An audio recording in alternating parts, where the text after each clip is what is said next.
tener un momento de oración y posteriormente iniciamos. Amantísimo Dios y Padre nuestro, cuán agradecidos estamos contigo, Señor, por la oportunidad que nos das de estar nuevamente en este lugar para darte la gloria y la honra debida a tu nombre, para poder, Señor, reconocer que tú nos hiciste y no nosotros a nosotros mismos, que somos ovejas de tu prado, Señor, y que tú nos has dado vida y salvación, que has prometido también en nosotros, Señor, tu Espíritu Santo. Te pedimos, Señor, que este Espíritu, Señor, de verdad y de poder venga a nosotros en esta mañana, Señor, para poder proclamar, como dice tu palabra, con denuedo, con entendimiento, con poder, con sabiduría de lo alto, tu palabra, Padre. Danos entendimiento, danos palabra y permite, Señor, que lo hagamos con el deseo ferviente, Señor, de solamente darte la gloria y la honra y de proclamarte a ti, el único Dios nuevo y verdadero. Pues lo pedimos en el glorioso nombre de Cristo Jesús. Amén. Bien. Hace algunos domingos ya llevamos estudiando este libro de los Efesios, ya llevamos unos cuantos domingos. Y voy a hacer un recordatorio de lo que hemos aprendido. Allá en los capítulos 1 al 3, nosotros aprendimos que Dios nos escogió desde antes de la fundación del mundo para que seamos santos y sin mancha. Dios nos predestinó para ser adoptados como sus hijos por medio de su unigénito Hijo Jesucristo, por su pura voluntad, con la intención de adorarle y glorificarle. Una vez que hemos sido adoptados como hijos, tenemos el perdón de pecados a través de la sangre del Señor Jesús derramada en la cruz. Al momento que nosotros pasamos a ser parte de su familia como hijos adoptivos, Él nos da inteligencia y nos da sabiduría para entender sus pensamientos y su voluntad a través del Espíritu Santo. Tanto es su amor y su satisfacción personal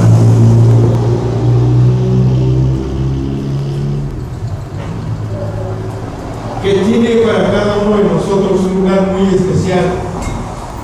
Al grupo de creyentes que hemos sido llamados sus hijos, ahora nos llama en conjunto su cuerpo o la iglesia.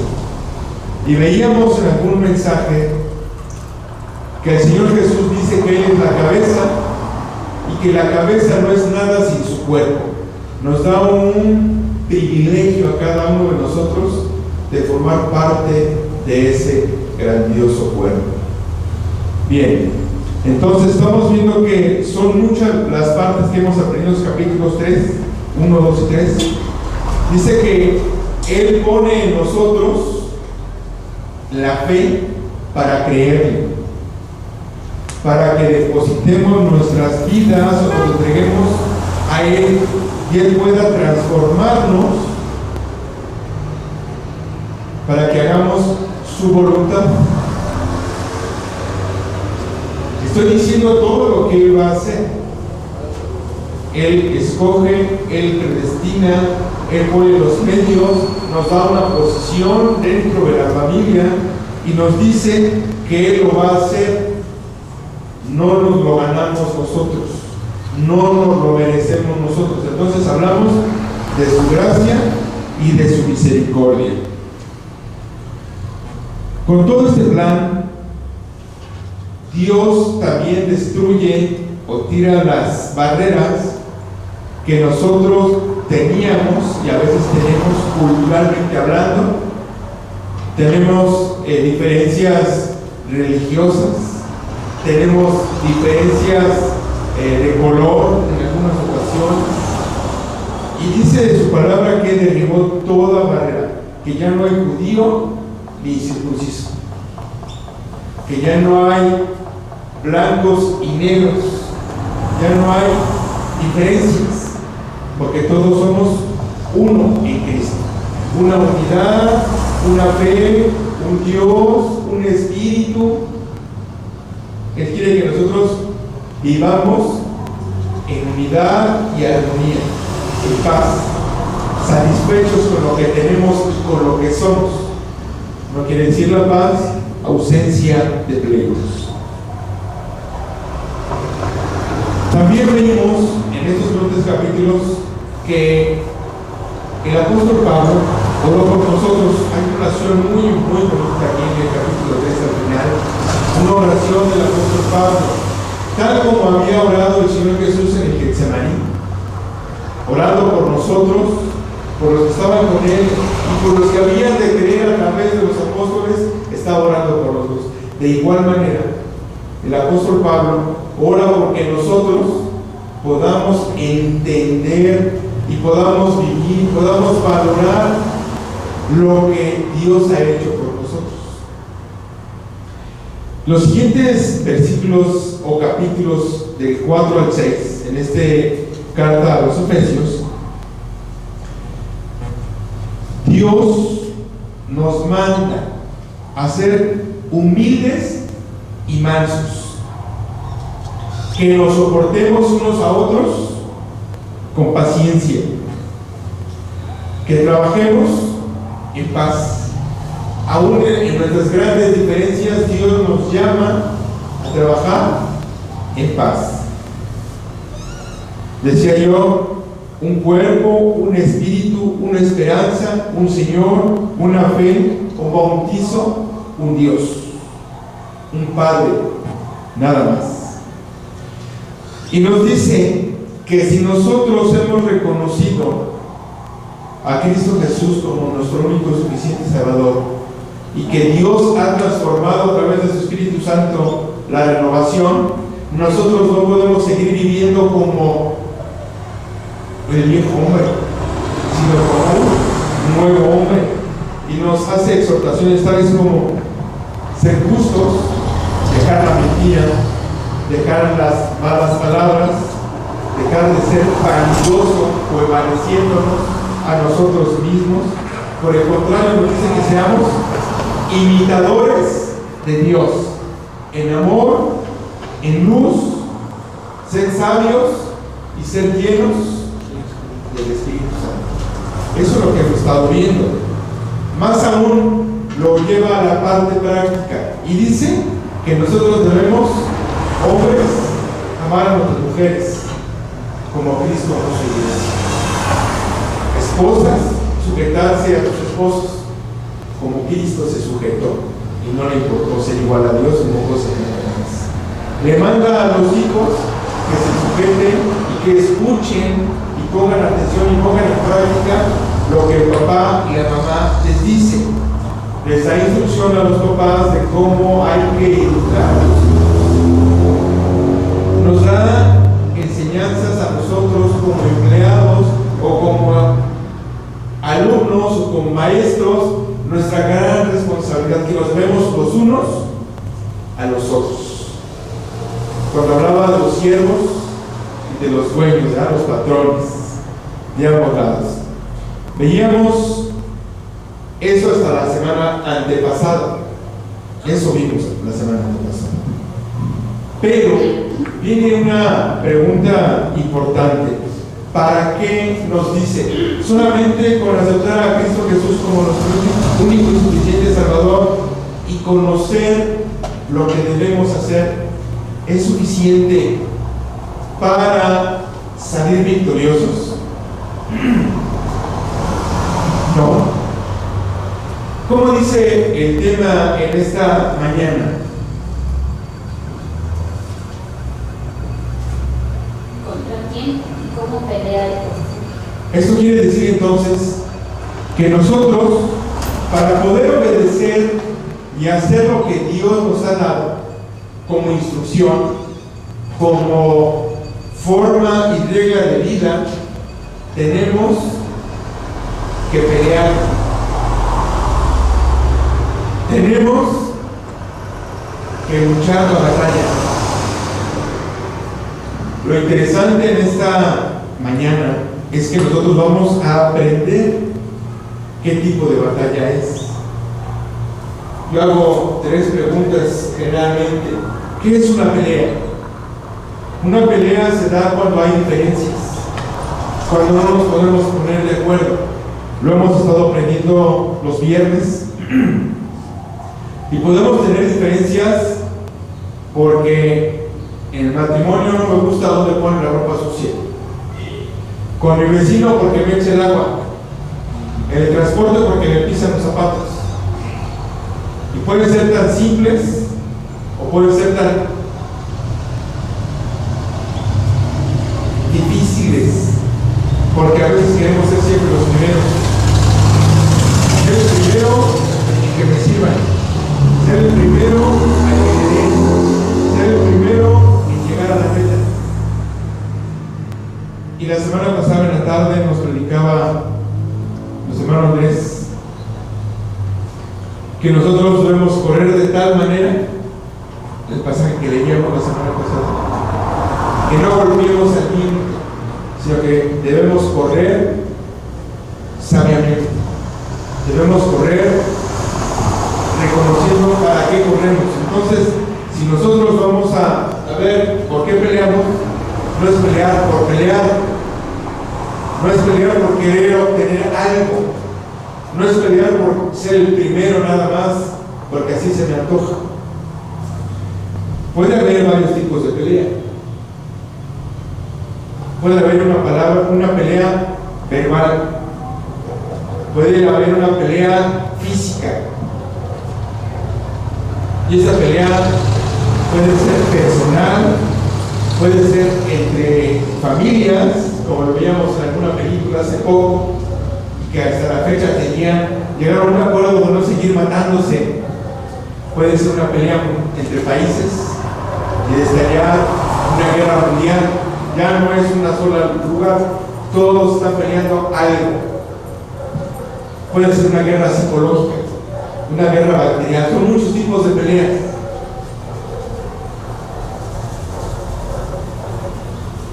Proponía yo o pregunto, ¿qué tienen en común las peleas? Lo que tienen en común las peleas es que siempre quiere uno salir victorioso, siempre uno quiere salir ventajoso. No me importa si piso a uno o si piso a otro, yo quiero salir ganador. No me importa si te insulto, si te golpeo, si te lastimo, o las consecuencias que pueda yo obtener después de ese pleito. A veces no venimos esas consecuencias. Entonces, ¿qué tipo de pelea es la que nosotros vamos a pelear? Vamos a estar atentos a leer juntos algunos versículos. Dice Efesios 1,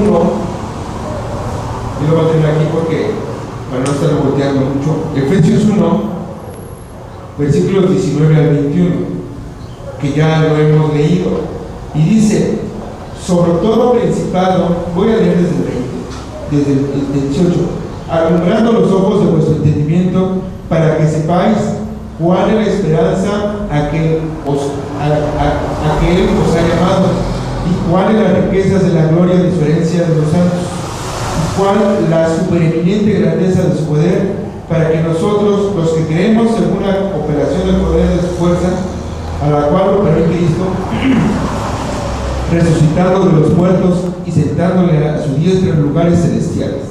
Todavía dice: sobre todo principado y autoridad y poder y señoría, y sobre todo nombre que se nombra no solo en los cielos, sino también en el venidero.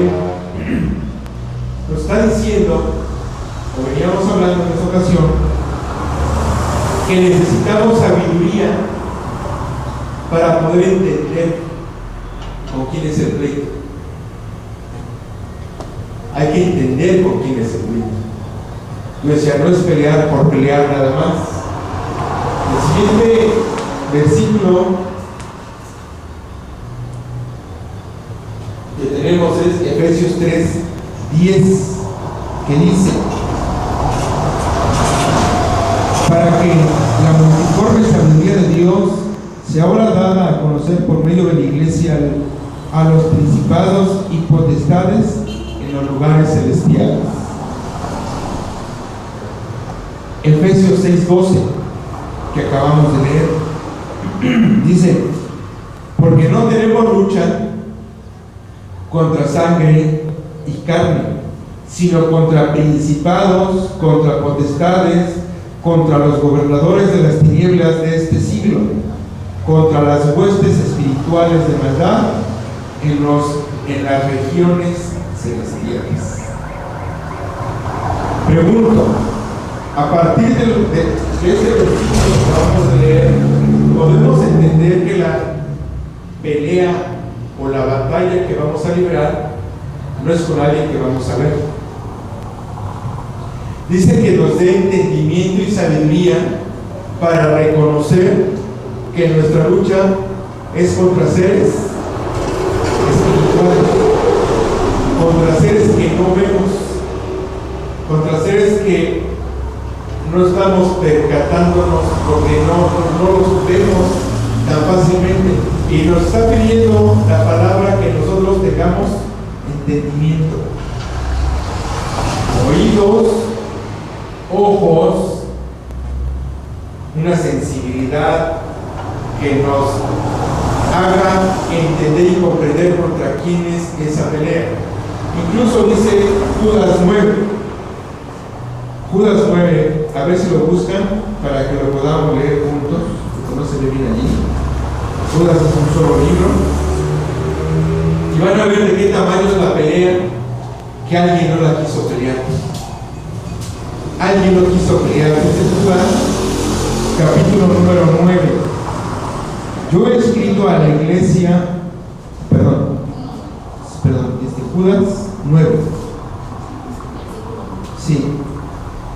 Pero cuando el arcángel Miguel contendía con el diablo, disputando él por el cuerpo de Moisés, no se atrevió a proferir juicio de maldición contra él, sino que dijo: el Señor te reprenda. El arcángel Miguel aparece desde Génesis, aparece el arcángel Miguel. Y esto llama la atención porque el arcángel Miguel dice que no lo enjuició,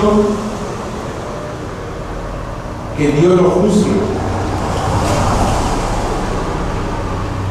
El rival con el cual vamos a estar batallando no está sencillo. El rival con el cual vamos a pelear no es cualquiera. A veces no lo consideramos, no lo estamos considerando en su debido tamaño y peso.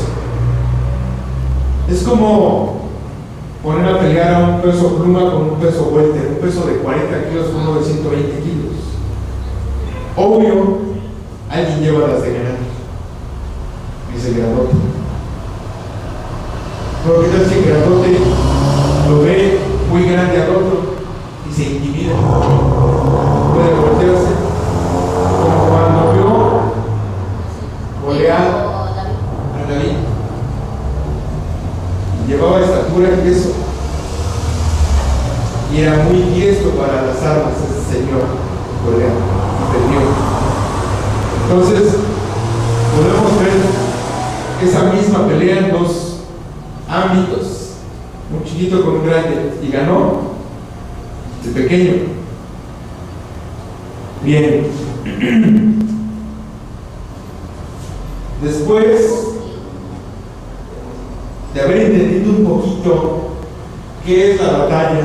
Es una batalla que se va a librar, no es contra una persona que puedas ver y que no vas a ocupar los puños. Es otro tipo de pelea. ¿Contra quién pelea el cristiano? ¿Contra quién pelea el cristiano?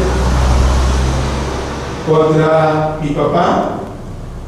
¿Contra mi mamá? ¿Contra mi vecino? ¿Contra los de otras creencias, otras iglesias? ¿Contra los que nos hacen maldades? ¿Contra ellos es el pleito?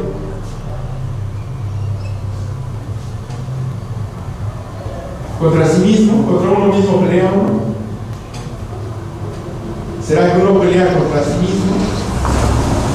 Yo podría decir que sí, porque no quiero obedecer la voz de Dios y me obedezco a mí mismo. Entonces peleo contra mí mismo muchas veces y no peleas contra los demás. Estás peleando contra ti mismo al reconocer lo que está pasando.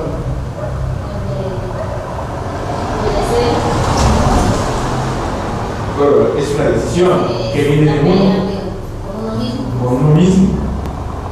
Contra las demás personas, podrías decir que eres mi enemigo, pero la palabra te dice que ames a tu enemigo. ¿Tendrías que pelear con tu enemigo? No. ¿Y al que amas tendrías que pelear con el que te ama? Tampoco. Entonces, ¿tendrías que estar peleando contra las demás personas? No. Eso es bien importante empezar a reflexionar. Pueden abrir sus Biblias, la primera carta de Juan, capítulo 4, versículo 4. Leamos juntos este versículo. Primera carta de Juan, capítulo 4, versículo 4. Dice: hijitos, vosotros sois de Dios y los habéis vencido, porque mayor es el que está en vosotros que el que está en el mundo. Una palabra de aliento. Dice que mayor es el que está en nosotros que el que está en el mundo. Como no podemos ver a nuestro adversario, tenemos que empezar un poquito a ver cómo es que actúa este adversario. Si recordamos allá en el Génesis, en el capítulo 3, de los versículos 1 al 5, ¿a quién engañó? ¿A Adán o a Eva? ¿O a ambos? Se los llevó de calle. Se los llevó de calle, no usó ningún arma. ¿Qué dice Génesis 3, versículos 1 al 5? Pero la serpiente era astuta, más que todos los animales del campo que Jehová Dios había hecho, la cual dijo a la mujer: con que Dios os ha dicho, no comáis de todo árbol del huerto. Una intriga. Aquí hay una intriga. Con que Dios te ha dicho, mira nada más. Y una verdad a medias. No comas de todo el árbol del huerto. Entonces no le dijo eso. Dios no le dijo eso. De todo árbol podrás comer, excepto el árbol del bien y del mal. Y la mujer respondió a la serpiente: del fruto de los árboles del huerto puedo comer, pero del fruto del árbol que está en medio del huerto, dijo Dios, no comeréis de él, ni lo tocaréis, para que no muráis. Ella le aumentó a esta verdad. O sea, es una verdad transgiversada, la palabra correcta. No lo dijo que no lo tocara, ni que no lo mirara, ni que estaba en medio. Pues su punto de vista estaba en medio. Para ella estaba en medio y ese árbol no lo toques. El árbol es el árbol del bien y del mal. Y no lo dijo que no lo tocara. Y no lo dijo que ni siquiera, no le dijo eso. No comáis de él. Entonces la serpiente dijo a la mujer: no moriréis. Tenía la verdad, la serpiente no iba a morir físicamente, iba a morir espiritualmente, sino que sabe Dios que el día que comáis de él serán abiertos vuestros ojos y seréis como Dios, sabiendo o conociendo el bien y el mal. ¿Viste alguna pistola por allí, Pablo? ¿Viste alguna espada? ¿Cómo fueron los cañones? ¿De qué calibre fueron los cañones que se lanzaron? Fueron los cañones fuertes y grandes, y fueron a su conocimiento, a sus principios. Allí fueron los cañones.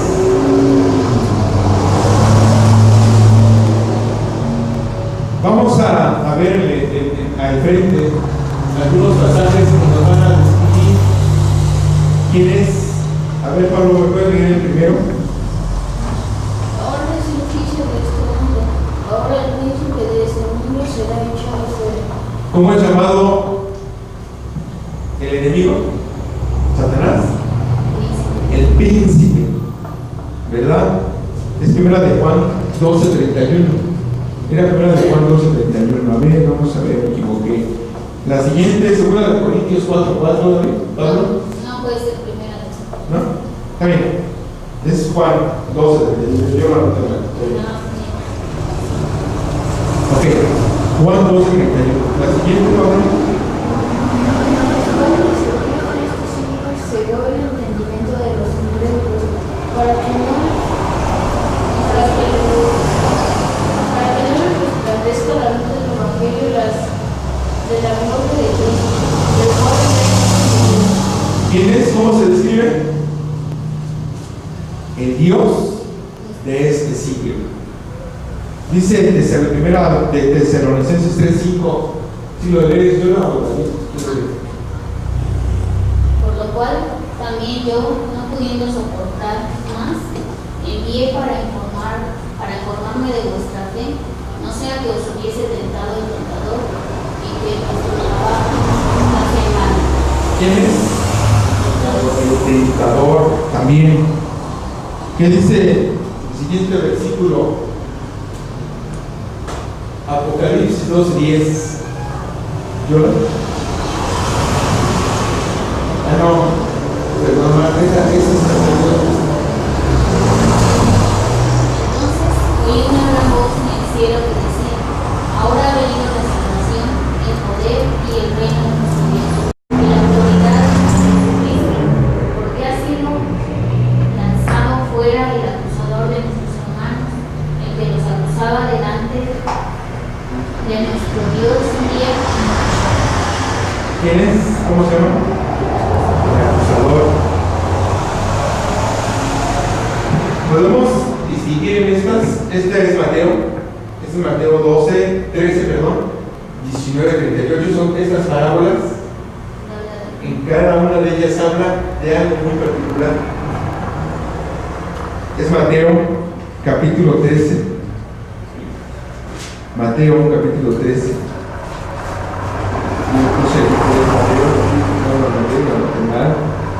Mateo 13 y dice del 19 al 38. Voy a ver nada más un cachito. 19 al 38. Donde Jesús explica la parábola de la cizaña. La parábola de la cizaña es la más larga. Y se le refirió otra parábola diciendo: el reino de los cielos es semejante a un hombre que sembraba buena semilla en su campo, pero mientras dormían los hombres, vino su enemigo y sembró cizaña en el trigo y se fue, y cuando salió la hierba y dio fruto, entonces apareció también la cizaña. Vinieron entonces los siervos del padre de familia y le dijeron: Señor, ¿no sembraste buena semilla en tu campo? ¿De dónde pues tiene cizaña? Y él le dijo: un enemigo ha hecho esto. Y los siervos dijeron: ¿quieres pues que vayamos y la arranquemos? Su explicación en el versículo 36. Entonces, despedida la gente, entró Jesús a la casa y acercándose a él y sus discípulos les dijo: explícanos la parábola de la cizaña del campo. Respondiendo él les dijo: el que siembra buena semilla es el Hijo del Hombre. El campo es el mundo, la buena semilla son los hijos del reino y las cizañas son los hijos del mal. El enemigo que lo sembró es el diablo, la siega es el fin del siglo y los segadores son los ángeles. Y sigue adelante. ¿Quién está sembrando la mala semilla o lo malo? El enemigo. El malo es el enemigo. Tiene varias características. Eso quiere decir que nosotros, a partir de lo que estamos comenzando, nos vamos a dar cuenta o empezar a distinguir contra quién es la lucha. Es el tentador, es el príncipe, es el Dios de este siglo,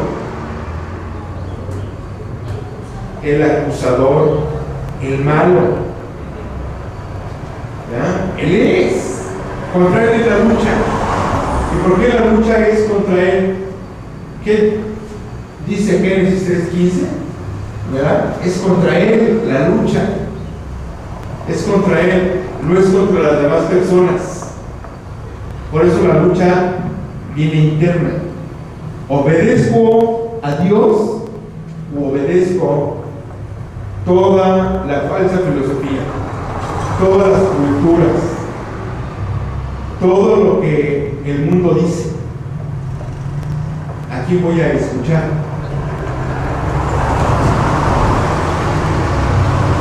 ¿Qué decía nuevamente de vera de Juan 4:4? Hijitos, vosotros sois de Dios y los habéis vencido, porque mayor es el que está en vosotros que el que está en el mundo. Tenemos que tener presente este versículo: hijitos míos, vosotros sois de Dios y ya habéis vencido. ¿Qué nos está queriendo decir este versículo? Somos de Dios y somos más que vencedores. ¿Qué sucede entonces? Porque dice la palabra: porque mayor es el que está en vosotros que el que está en el mundo. Aquí estuvimos viendo que es el príncipe del mundo, el Dios de este siglo, el vengador, el acusador, el engañador. ¿Cómo fue sutil para engañar a Eva? Mentiras. Y la tentó. Cayó. Dios no tienta a nadie, ¿verdad? ¿Cómo pelea el oponente? Ya lo estuvimos leyendo. ¿Cómo pelea? ¿Cómo pelea? Ahí allí, pongo ahí, ¿será con patada y trompón? No. Ojo, tenemos que estar conscientes que la pelea no es contra carne y sangre. No es con ese tipo de peleas con las que vamos a estar enfrentándonos. ¿Trae armas blancas o de alto calibre? La gente que nos asalta son los asaltantes. Dice la palabra: ¿a quién debemos de temer? ¿A quién? Al que puede salvar nuestra Destruir tu alma, el cuerpo. No le tengas miedo al que te puede matar. Tenle miedo al que te puede matar tu interior. Tu interior. Nuevamente, la lucha es espiritual. A ese es el que hay que tenerle. Y él sí nos puede hacer ese daño. El tentador, el enemigo, el acusador, con mucha sutileza. No ocupa esto. Es muy sutil. Es muy sutil. El enemigo es muy sutil para engañar. Vamos, antes de ver te voy a regresar un poquito. Quiero que recordemos cómo fue tentado el Señor Jesús. Vamos a Lucas 4. Lucas, capítulo 1. Está también en Mateo 13, pero prefiero el de Lucas. Lucas, capítulo número 13. Lucas 13. Perdón, Lucas 4, del 1 al 13. Perdón, Lucas 4. Lucas 4, del 1 al 13.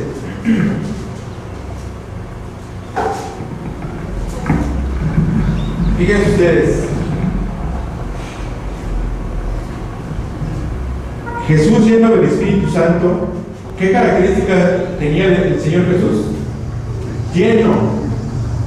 Para poder salir victoriosos tenemos que estar llenos. Lleno del Espíritu Santo, volvió del Jordán y fue llevado por el Espíritu al desierto. Por 40 días y era tentado por el diablo. ¿Cómo decimos que se llamaba? El enemigo. Y dice, era tentado por el diablo. Y no comió nada en aquellos días pasados los cuales tuvo hambre. Entonces el diablo le dijo, si eres hijo de Dios, di a esta piedra que se convierte en pan. Jesús respondiendo le dijo, escrito está, no solo de pan vivirá el hombre, sino de toda palabra de Dios. ¿Cómo salió victorioso el Señor Jesús? Primeramente estaba lleno de la palabra. ¿Dónde tenía la palabra? En él. Y por eso, como la conocía, podía contestar. Escrito está, no solo de pan vivirá el hombre. Y le llevó el diablo en un monte alto y le mostró en un monte todos los reinos de la tierra y le dijo, a ti te daré todo esto, toda esta potestad y la gloria de ellos, porque a mí me ha sido entregada y a quien yo quiero la doy. Si tú postrado me adorares, todos serán tuyos. Respondiendo Jesús le dijo, vete de mí, Satanás, porque escrito está, al Señor tu Dios adorarás, a Él solo servirás. ¿Dónde le tentó primero? En la panza. Y después, en el poder. El poder corrompe.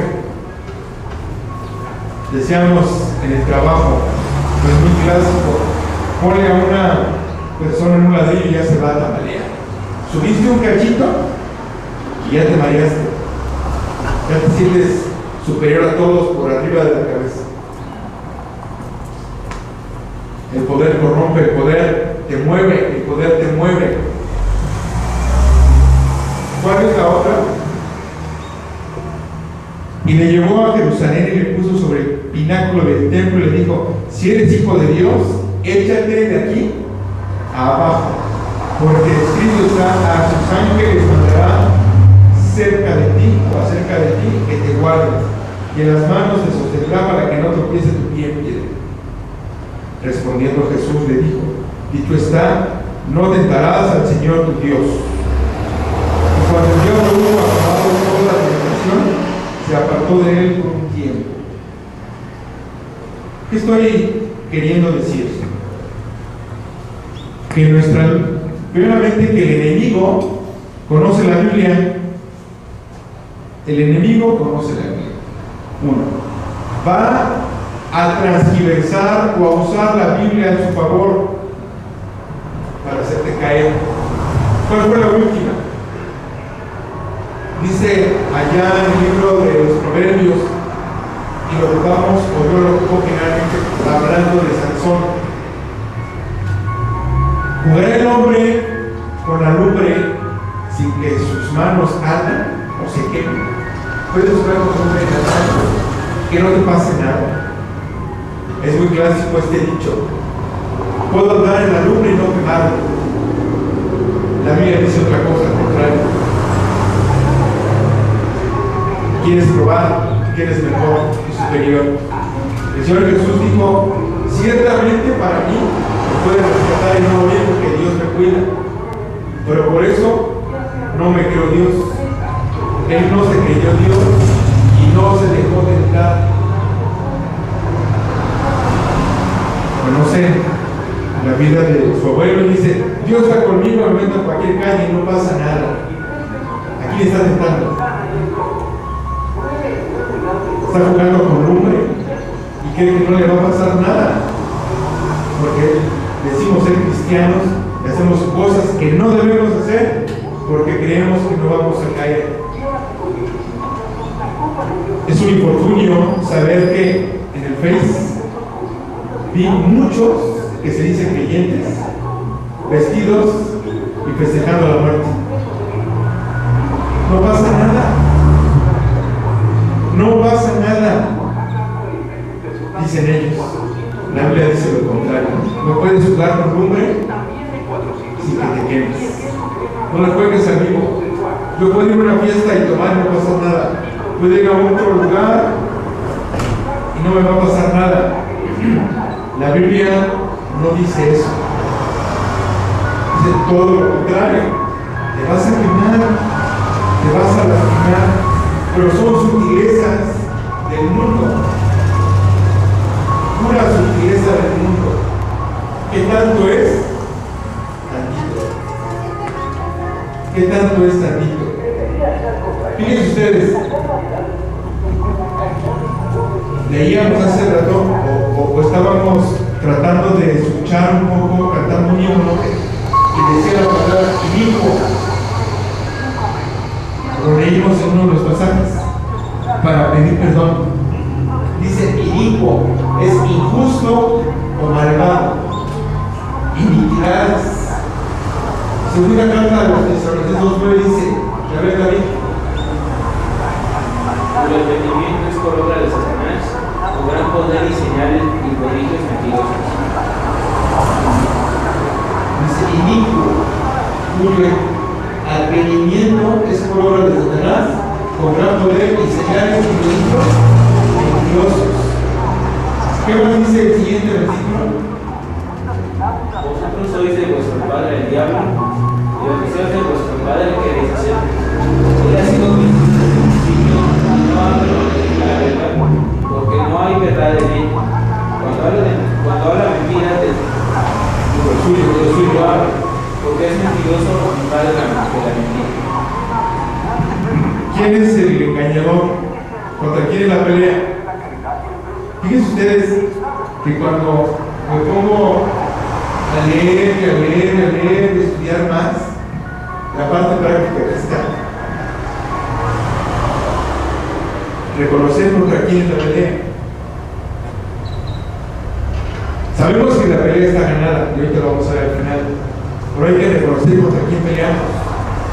A veces no sabemos contra quién vamos a pelear y damos palos al cielo, golpes al cielo, ¿verdad? ¿Qué más dice? Primero a los Corintios 7:5, Pablo.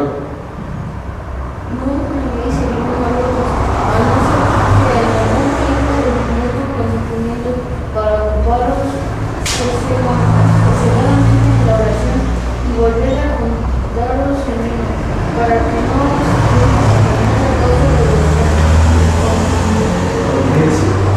Está hablando de un matrimonio.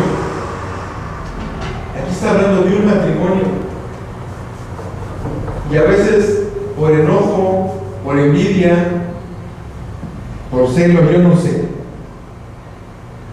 se separan y dicen, puedo andar solo, sin esposa. 1, 2, 3, 5, 10 días, no pasa nada. O sin esposo.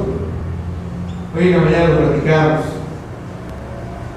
¿De quién es culpa? De cualquiera de los dos que digan, no voy a estar con mi esposo, o no voy a estar con mi esposa. Dice, para que no os tiente Satanás. ¿Qué dice el versículo 13, 27, Juan?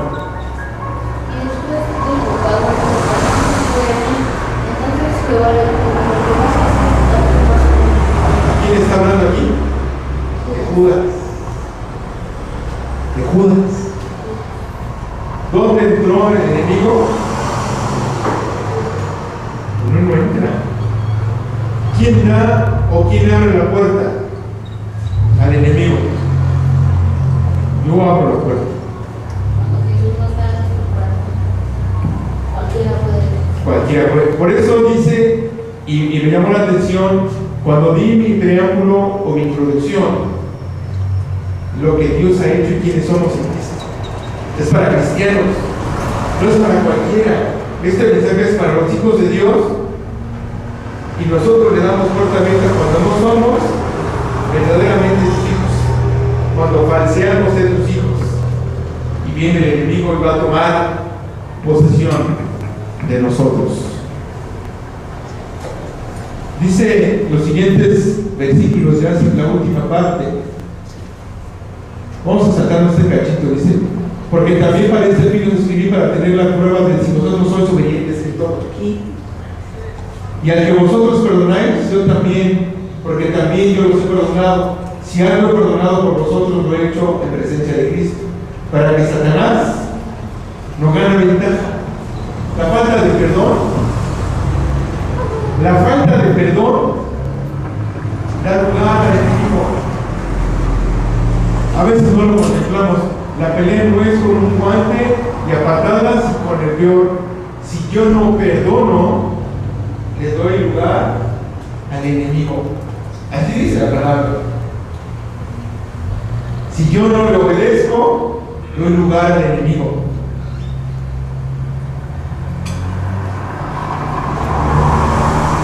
Miren, ahí está la armadura de Dios.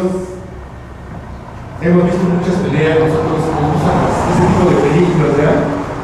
De guerreros y cosas por el estilo.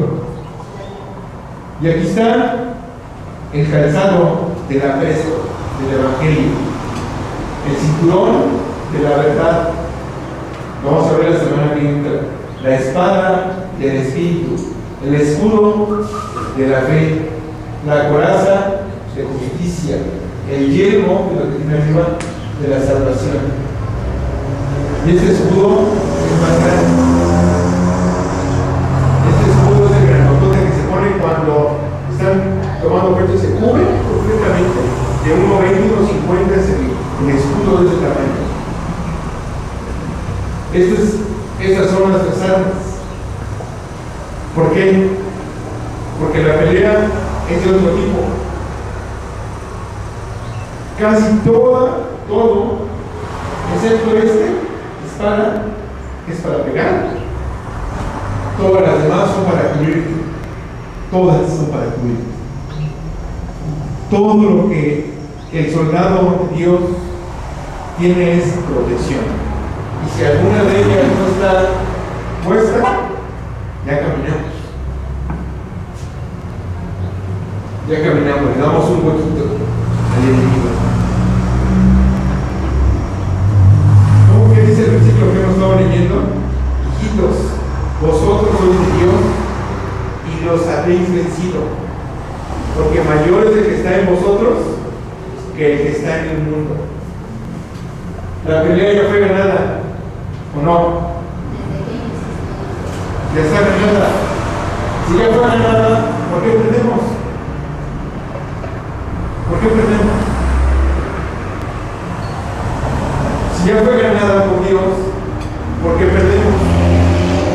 Me viene a la mente Josué. Josué conquistó.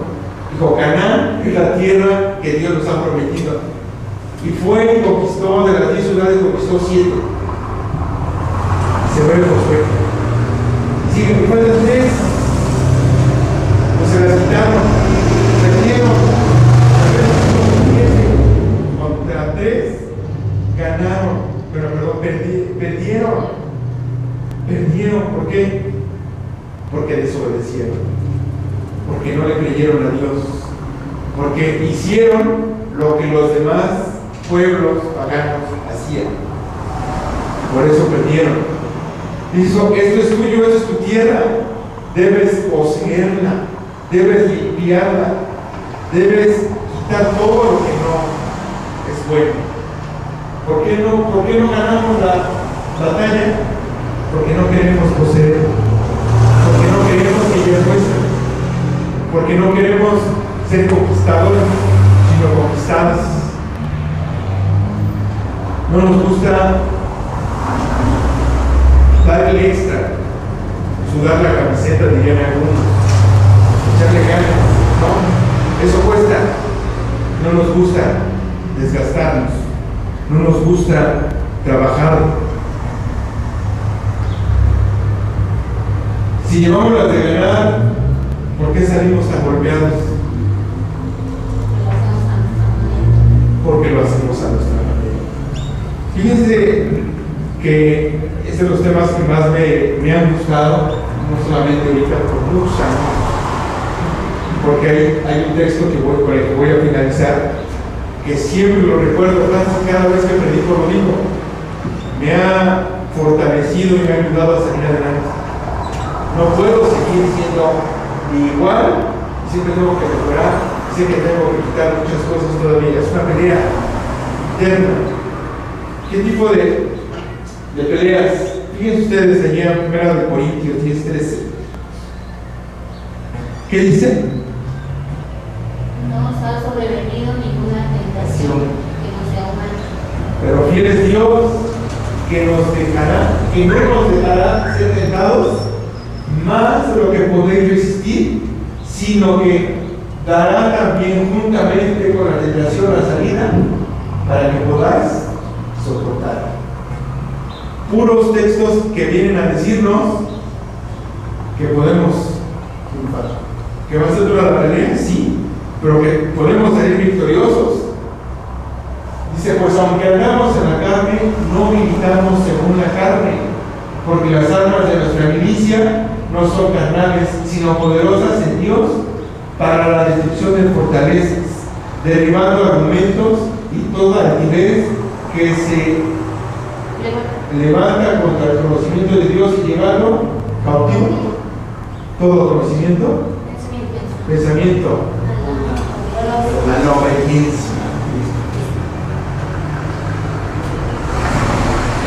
Este versículo es clave. Nuevamente, ¿qué nos meten en la cabeza? Filosofías. Hay que estudiarlas, hay que estudiarlas. Las estudió Martín Lutero, doctor en filosofía, pero después dijo, yo soy doctor en teología. Se acabó. Esas filosofías no son tan importantes. Eso me llama mucho la atención para los jóvenes. ¿Qué tiene que ver que te enseñen humanismo? Da para el Teletón, da para los del cáncer, da para un huérfano, el gol por la esperanza y tantas cosas. Por un lado tiene sentido, te humaniza, pero si lo haces por compromiso, porque en lugar de darle a uno le das a otro, está mal. También por la vanagloria. No son muchas las circunstancias por las cuales puede estar, pero eso no es el propósito. La Biblia no nos dice que estemos dando y dando y dando y dando, lo que dice que lo que da tu mano izquierda vamos para la derecha. Entonces, eso no es bíblico. Una cosa es humanismo y otra cosa es ser humanitario, ayudar al que necesita. Y lo haces sin esperar nada a cambio, ni porque sea tu familiar. Y a veces se lo das aunque no lo necesite, yo lo quiero dar, se acabó. Nada más. ¿Qué dice este versículo? Juntos vamos a leer estos. Hijitos, vosotros sois de Dios y los habéis vencido, porque mayor es el que está en vosotros que el que está en el mundo. Luego Colosenses 2:15, y despojados a los principados de las potestades, los exigió públicamente, triunfando sobre ellos en la cruz. No deis lugar al al diablo. Porque todo el que es nacido de Dios vence al mundo, y esta es la victoria que ha vencido el mundo, nuestra fe. Son muchas cosas o muchos textos que nos enseñan y nos recuerdan que somos victoriosos, que ya ganamos. Esta es la victoria, nuestra fe. Hay que creerle a Dios, no solamente creer en Dios, hay que creerle a Dios. Yo quiero terminar con el versículo de Romanos 12, 1 y 2, que seguramente no lo puse. No lo puse. Y dice: así que, hermanos, os ruego por la misericordia de Dios que presentéis vuestros cuerpos en sacrificio vivo, santo, agradable a Dios, que es vuestro culto racional. No os conforméis a este siglo, sino transformados por medio de la renovación de vuestro entendimiento, para que comprobéis cuál sea la buena voluntad de Dios, agradable y perfecta. Versículos que ven, he aprendido estos versículos, y los he aprendido porque me han ayudado. No puedo seguir pensando ni viviendo igual. Espero que hayamos podido entender contra quién es la pelea, cómo pelea nuestro contrario y cómo vamos a pelear nosotros, que será la siguiente semana. ¿Qué herramientas tenemos? Ahí hay un pequeño soldadito, ¿verdad?, que vamos a ver, va a describir que son nuestras armas. Esas armas son las que tenemos nosotros y hay que saberlas usar. Que Dios les bendiga.